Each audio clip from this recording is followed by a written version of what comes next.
Friends, welcome to my new blog. आप सभी को राधे कृष्णा। आई होप आप लोग अच्छे होंगे, स्वस्थ होंगे और खुशहाल होंगे।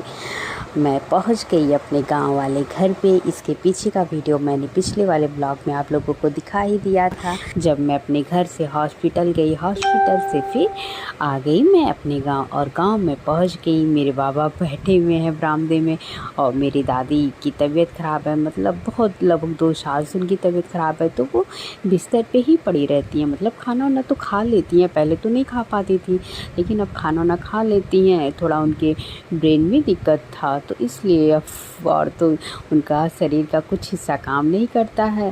पर जब वो सही थी तो बहुत पूजा पाठ करती थी। घर में पहुंचने के बाद सारा सामान रखने के बाद उसके बाद हम लोग चले गए नहाने, क्योंकि कहा जाता है ना, मतलब बच्चे जब होते हैं जो भी बोलते हैं इसको शौरी, मतलब वही सब पड़ता है। तो फिर मैं चली गई सबसे पहले नहाने। नहा कर आ गई, फिर मैंने अपने लड्डू को भी नहला दिया। उसके बाद फिर बड़ी मम्मी भी नहाने चली गई और बड़े पापा ये सब लोग चले गए। पर भाभी तो अभी नहीं नहाएंगी, क्योंकि उनका नहान होगा तभी वो नहाएंगी। तो इसीलिए हम लोग नहा के चले आए, क्योंकि खाना भी बनना था, तो ये हुआ कि साफ़ सुथरा रहेगा तभी ठीक रहेगा। तो फिर इधर अब खाना भी बनना स्टार्ट हो गया है। खाने में तो यही बनता है, दाल चावल साग बड़ा पूड़ी दही बड़ा सब्जी, यही सब बनता है हमारे यहाँ। ये हमारे घर पे बर्तन वर्तन धुलती हैं, तो इन्होंने धोइया पीसा जिसका बड़ा बनेगा, क्योंकि मिक्सर तो है लेकिन मिक्सर इस टाइम ख़राब था और सब लोग बिजी थे इस बच्चे में, तो इसलिए बन भी नहीं पाए थे। इस सिलबट्टे पे ही पीस रही हैं। उसके बाद फिर इन्होंने आटा गूँथा। आटा गूँथने के बाद फिर इन्हें इधर अब फिर खाना भी बनना स्टार्ट हो गया, और कुछ देर बाद लगभग 1-1.5 घंटे बाद खाना भी बनकर तैयार हो गया।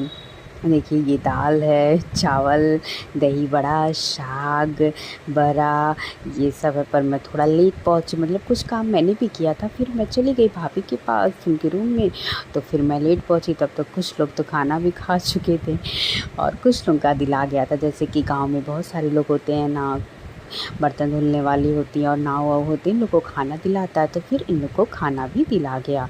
तो उसके बाद मैं पहुंची, थोड़ा लेट हो गया मुझे पहुंचने में, और इधर भाभी का भी खाना निकल के आ गया। मतलब सबसे पहले भाभी का ही खाना निकल के आया, इनका निकल गया।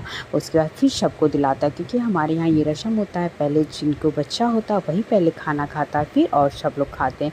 लेकिन जब इनका खाना निकल के आया, उसके बाद सबका दिला उला गया। उसके बाद फिर मैं गई किचन में। फिर ये अब खाना, तो ये बड़ी मम्मी ने बोला कि थोड़ा थोड़ा बच्चे के भी मुंह में छुला दिया जाए खाना। वैसे तो मुझे लग रहा था कि शायद अन्नप्राशन होगा, पर कि रस्म होता होगा, मुझे तो पता नहीं है। मैं तो पहला ही ये देख रही हूँ, क्योंकि इसके पहले तो मैं भी छोटी थी, तो मुझे पता नहीं। तो भाभी अपनी खुद नहीं खाया पहले खाना, पहले उन्होंने बच्ची को थोड़ा थोड़ा, उनका सारा जितना भी खाने में डिश था सब उन्होंने पहले बच्ची के मुंह में छुला दिया।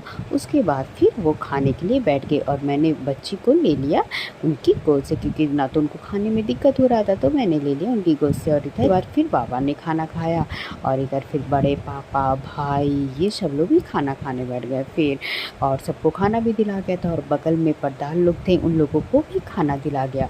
फिर मैं भी आ गई किचन में, क्योंकि भाई मुझे भी भूख लग रही थी, तो फिर मैं भी आ गई किचन में। सोची भाई चलो मैं भी खा लेती, तो मैंने अपना खाना निकाला, और एक बगल में है मतलब उनकी लड़की, तो उनका भी मैंने खाना निकाल दिया अपना, और उनका खाना निकाल कर फिर मैं चली गई भाभी वाले ही रूम में खाना खाने, क्योंकि वहाँ एसी चल रहा था, तो गर्मी बहुत ज़्यादा थी। तो मैं सोची मैं आराम से बैठ के एसी वाले रूम में ही खा लूँगी। तो मैं वहाँ चली गई, मैंने खाना वाना अपना खाया। फिर बाबा ने बोला कि 2-4 लोगों को बुला लिया जाए, क्योंकि गाना भी गाना रहता है, मतलब सोहर। तो फिर नाव चले गए 2-4 लोगों को बुलाने। वैसे तो बहुत रात हो गई थी, तो बहुत ज़्यादा लोग तो नहीं आए, लेकिन कुछ लोग आ गए थे। तो वो वीडियो मैं आप लोगों को कल दिखाऊंगी अपने अगले व्लॉग में। और आप सभी को अगर ये मेरा व्लॉग अच्छा लगा हो तो प्लीज़ लाइक सब्सक्राइब शेयर और कमेंट करना मत भूलिएगा। और हाँ, आप लोग ज़रूर बताइएगा कि आप लोगों के यहाँ छठी में कौन कौन से खाना बनते हैं। आप सभी को राधे कृष्णा, बाय बाय।